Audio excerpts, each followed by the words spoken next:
It's all going to work from time and news with Leslie Broke at the Combine to now where that stands? Yeah, so very confident in the staff that we have. Taking it from the time that Leslie took the year off to now, I think we've been working well together, and I'm very encouraged by that. We've got good coaches on staff. As I mentioned before, I'm not going to go outside to fill that role. It's heading towards me, and really, at this point, I'm going to be the play caller. But at the same time, I have tons of confidence in the guys that we have around me. That if I need to toss it to them from time to time, I can do that. Is Al Holcomb like an example of that? Well, I think all of them are. You talk about the guys that we've had there in particular. Now adding Al, very confident, like I said, in that entire group. You had mentioned before, wanting to take time to do like research and the decision making. What Yep. did that look like? Like, what were things you kind of delved into there? Yeah, I mean, just looking at not only who we are internally, but also what options may be out there and what's best for the team and what's best for our players. Younger defense, older defense, all those things you want to factor into the decision.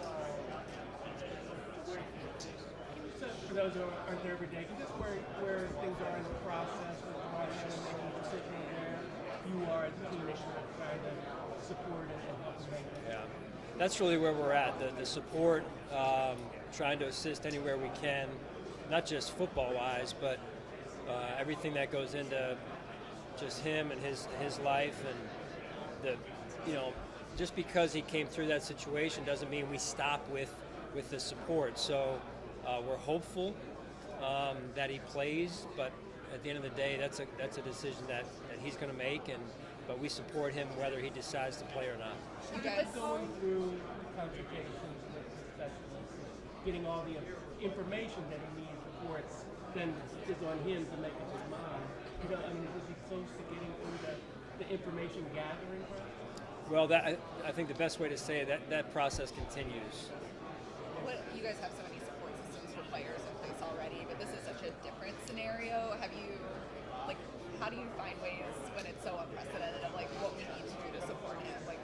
Do you reach out to other people, or what is that kind of like? I mean, to some extent, because it's unprecedented for us, some of that is out of our control, out of our hands, and we become the second support.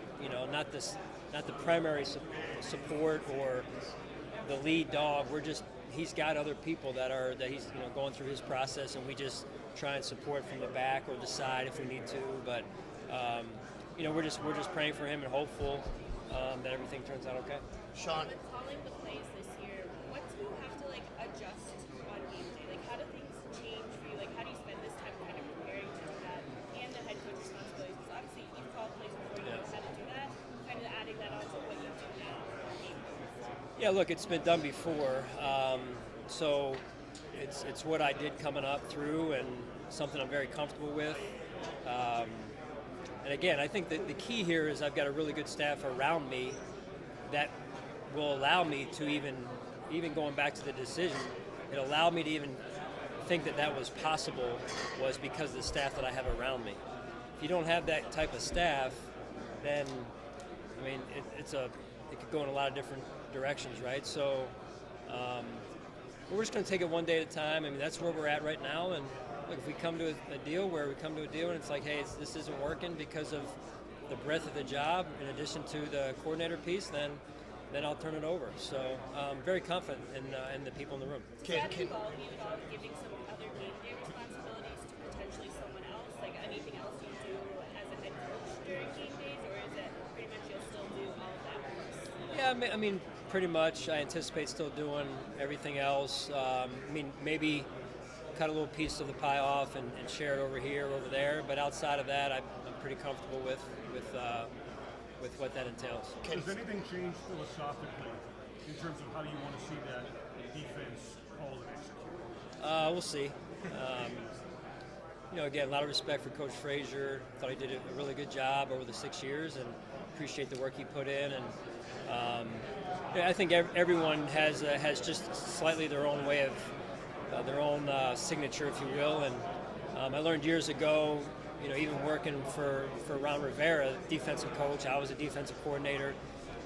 Unless you really do it yourself, it's never going to be exactly the same. You know what I mean? So it's just that's an impossible thing to do it the blueprint exactly the way this person would do it. We're all a little bit different, and that's what comes through in the play, and sometimes that's good from time to time. Can Tyrell, Terrell, and Valen all play the mic, and will they all compete for that spot in training camp? Yes, yeah, and I feel like that's a good thing for us, right? We owe it to those guys, and certainly happy for Tremaine. We'll miss him. Never replace a player like Tremaine, but it's great to see a young man work hard, be drafted by us, work hard. Obviously, would love to keep him, but happy for him and his family nonetheless. And for the guys that we have at the middle linebacker position, they deserve a shot. Our guys that are in the locker room deserve a shot, and we'll see where it goes. There are positives in that, Sean. There are positives to that, as you just alluded to, but it's a challenge, right? Having a question mark at this point at a position so vital to the team. I guess describe that aspect. Well, it is. It's in the center of the defense. It's the leader. It's a big leadership piece to the defense. There's a lot of communication that goes into it, a lot of leading by example that goes into it, in the off season, Monday through Saturday during the season, and then on the field during the game. So, which you guys see. So it's a unique position because of the load that comes with it, the responsibility, not just making your own plays, but getting us lined up, knowing how we want to look defensively, the philosophical approach. There's a lot that goes into it. It's a lot for a young player, but there's also a first time for everyone. So I'm excited to see those guys. We'll see how that, we'll take it one day at a time here, but we'll see how that whole thing unfolds, and it'll be an open competition, and we'll see where it goes. Sean, what made Tremaine so special for you guys? Yeah, I mean, just talking about a young player a second ago, I mean, Tremaine was young, a few years ago, and it seems, time's flown, and to watch his development over the years, I just think that he's such a good person to handle things the way that he does, and that really goes back to his family. I know his brothers a little bit, and they seem to be cut from the same cloth. I mean, just top-notch family, top-notch support system. Tremaine Edmonds is a class act. He's just, he's unselfish. He's a person you can trust. I mean, I can't say enough good things about him. Sean, getting Jordan back, what does that mean for your defense, and how important it is with him and Micah together if they can be on the field at the same time? Yeah. Yeah, it's good to have those two guys back there, and I think it's important that they want to do it. I know for them, I feel like at least they want to do it.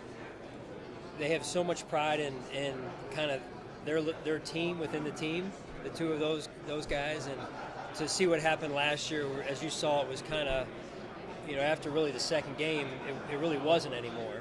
And then Jordan was fighting every week to get out there with the injuries and whatnot. So that was a struggle last year. But now I think those two are chomping at the bit to get back together, have a great off season, be around the team and lead. And it's hard to lead as much when you're not out there. So it'll be good to have him out there again. We've heard, and even I think Brandon a few weeks ago said that maybe they'll still look at maybe having Christian play a little safety, see where that, because he can kind of do both. Is that still on the plans? Maybe to see where he fits best? Yeah, we'll see. We'll see. Again, I think it'll be an important spring for Christian that we get him out there in the right position in order to evaluate and how it offsets our roster. So there's still moves to be made roster-wise, and we'll see how all that fills in, and then where Christian goes beyond that. With Mike and Jordan, when Tremaine's gone, you mentioned the communication changes a little bit there, with coaching changes a little bit. How much does it help to have that stability of Mike and Jordan, so they know this defense, the leaders there? Like, what does that mean to the team as a whole? Yeah, I think that continuity piece obviously leads to leadership, communication, just calming the waters once in a while too, whether it's off the field, on the field. It's good to have. It's not absolutely necessary, but it is gravy on top for us. With Jordan, he talked a lot about how trying last season was mentally and physically for him, and you talked about some of the injuries. Obviously, you guys re-signed him, so there's a confidence on your part that he'll get back to, that he can get back to full health and then being the player that he is. What have your conversations with him in regards to that? Well, I just think overall, I mean, what we saw last year, and I mentioned a few minutes ago, Jay, with those two was, they had it's called unlucky year where, I know one of them, Jordan went down. Actually, both went down in training camp early on. They both come back. And Micah goes down early in the year, I think after game 2 there. And then Jordan was battling all season. So that's I don't care what level you play at, it's hard to get into a rhythm when every week, and play your best when every week you're just trying to get healthy. So I think they're both chomping at the bit, like I said, to get back out there, have a good off season, get into Buffalo in the spring, help lead our team, and really get their bodies ready to go with just, when you're not dealing with that contract situation now like Jordan was, it's you get your mind's a little bit clearer than when you are. Hey Sean, I don't know if they've asked about this already, probably, but Leslie Frazier, can you kind of summarize the surprise element of his decision and how it affects where you are right now? Yeah, I mean Leslie's a great coach. I thought he did a really good job. I mentioned this earlier. With our defense in the 6 years we've been in Buffalo, and yeah, surprised. But again, Coach wanted to take a year off, so I have a ton of respect for him for that, making that decision, and we move forward in our organization. So that's where we're at. What was your reaction to that? I mean, did you see it coming?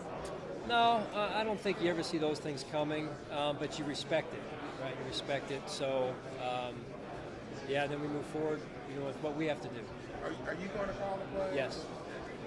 How difficult or how challenging? I mean, you've done it before, obviously. Yeah. What is that? Yeah, it'll be different. I mean, it's been a little bit since I've done it, and then you add the head coach piece on top of that. But it's been done before, so. And I mentioned earlier, I'm fortunate we have a really good staff defensively and guys that I trust, and we're all getting paid to do our job. A quick question I want to ask Nick McLeod. Do you think he's capable of stepping in and being a starter in the match? It looks like it's kind of I don't know. I don't know who. It's probably an unfair question a little bit because I don't know who they have there. But I think the world. I think the world of Nick. Yeah, he's all class. He's an extremely hard worker, high character young man.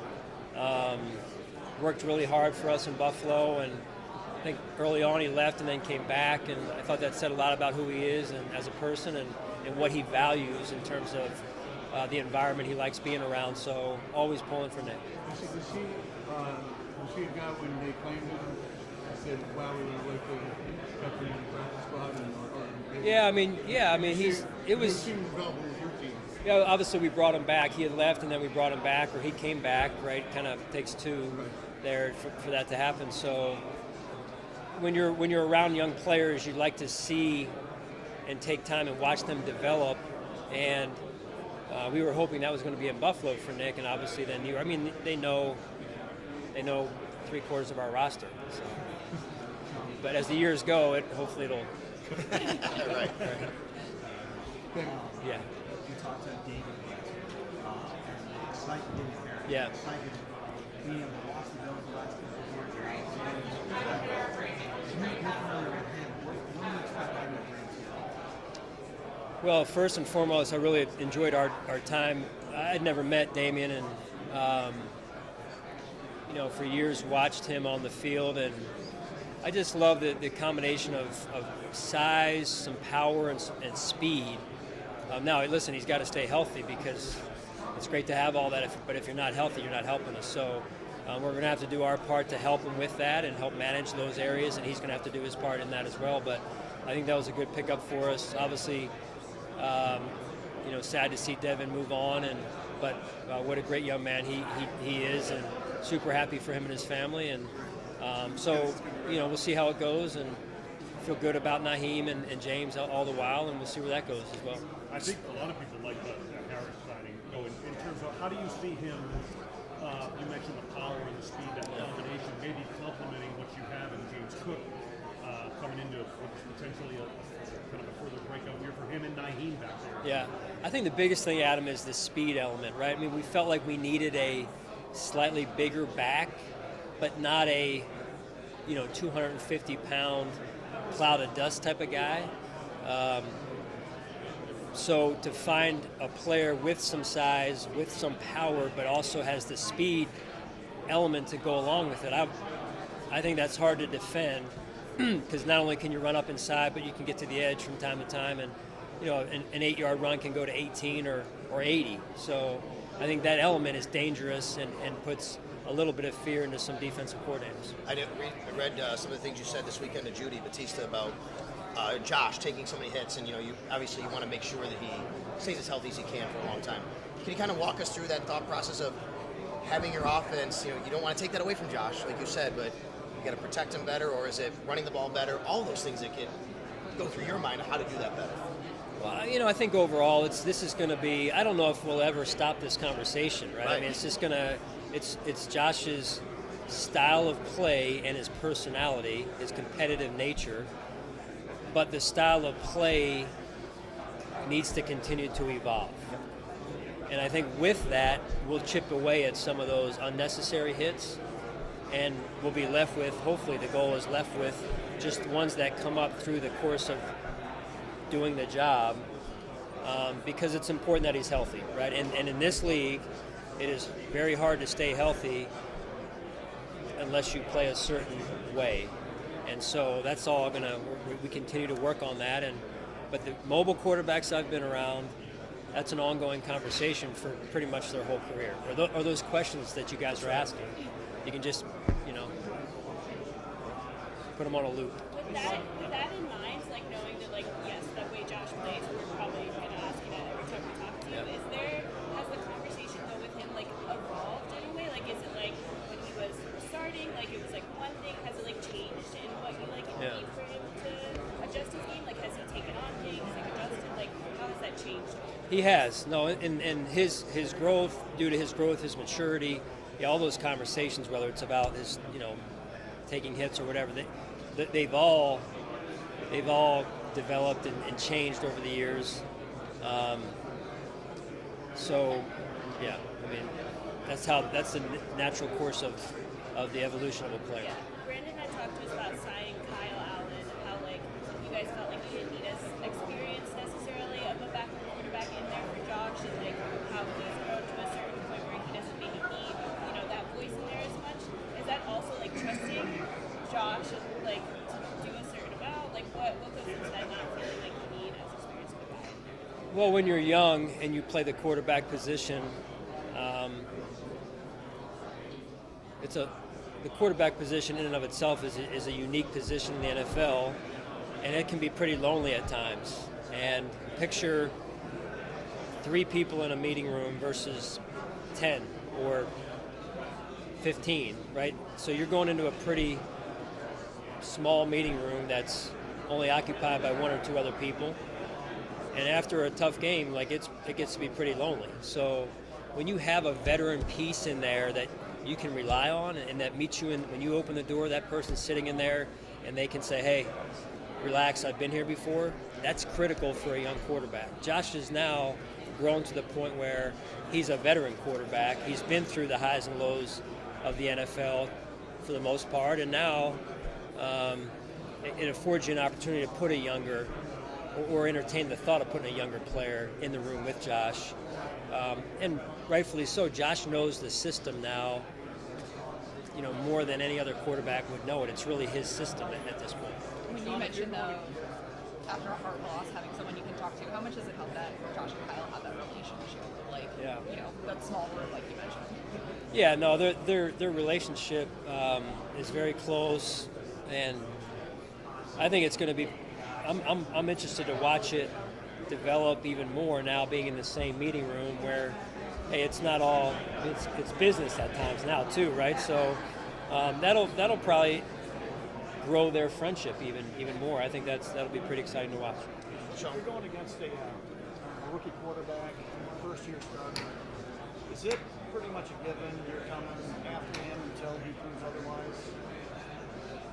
I just think it depends. I mean, there's a lot of different ways to skin a cat, right? So just depends on who it is and maybe what they're good at or what they struggle with. So I think the game's changed so much due to a lot of these young quarterbacks being mobile that it's once in a while you gotta kind of do your research on some of those guys before you just blitz them all the time. So if it's early in the season, so you don't have much to go on, do you have a general approach? I mean, I don't want to get into philosophy and strategy here. I think most young quarterbacks have to prove that they are able to answer the pressure question. Sean, can you give us an update on? I'm sorry. Can you give us an update on Vaughn? Have you talked to him? How's he, feeling? And Yeah, it was his birthday yesterday. That's right. I know. What'd you send? Flowers, sent flowers. No, is he 25? Is that what he's, Yeah. No, Plays like it's though. Vaughn's been a great addition to our team. I mean, he's, to have a player go down with a major injury that he had, that type of injury, and then to stick around the team, I think says a lot about who he is as a person, who he is as a teammate, which is off the charts, right? And then you talk about the piece that he's working on, which is getting healthy to play and play well on the field. That's a whole nother piece, and to this point, it sounds like he's on schedule. He always seems like he's. Ask you that. Do you have a sense of maybe where he's at? I just, from the reports I'm getting, he's on schedule. Going back, figured out what worked last year, and that one person who threw it for the first time in football. What have you learned about him in this process of evaluating his first year and kind of what he's kind of looking forward to? Yeah, a lot happens between year one and year two, and I've been very impressed with Coach Dorsey and the way he's handled things. And a big picture, you zoom out and you're saying, hey, I know we didn't win the Super Bowl, but when you say, hey, you can win 13 games, playing the division championship and divisional playoff game, and you're saying, hey, we had a successful season. It depends on how you define it, right? So I think our offense in that same vein had a successful season. We just didn't play our best down the stretch in particular the last game. So it's not we evolve, we change, we spin the dial a little bit, we adjust. That's what Ken and the offensive staff are doing. I think the addition of Adam Henry has been very good for us. And there's been great collaboration, communication in the offensive room, and led by Ken, and we'll see how we come out in the spring. I think, again, not that the offense is going to change drastically, but there are some adjustments that we have to make as we continue to evolve and grow and trying to win that world championship. Sean, Coming Evans, this season from last year, he really incorporated. What changed for him from last year? Well, I mean, I think two things. I think Bobby Babbage, our linebacker coach, did a really good job with him, and then I also think that Tremaine took it upon himself to develop himself and spend a little bit more time in that part of the game, and you saw the results on the field. Sean, I'm curious, you got an up-close look at Justin Fields, and you were talking about Josh earlier. I'm curious through the lens of being with Josh for a while, after seeing Fields, what you think, what your takeaways were from seeing him in that game in December. Are you asking me to compare Josh and? No, but just like, I mean, you've been around a guy, Josh Allen. Oh, yeah. So you have a sense of that quarterback style a little bit. I'm just curious what your takeaways were from that. Yeah, I think they're two different quarterbacks, honestly, and I would never compare two players like that. Justin's a great athlete. Josh is a great athlete.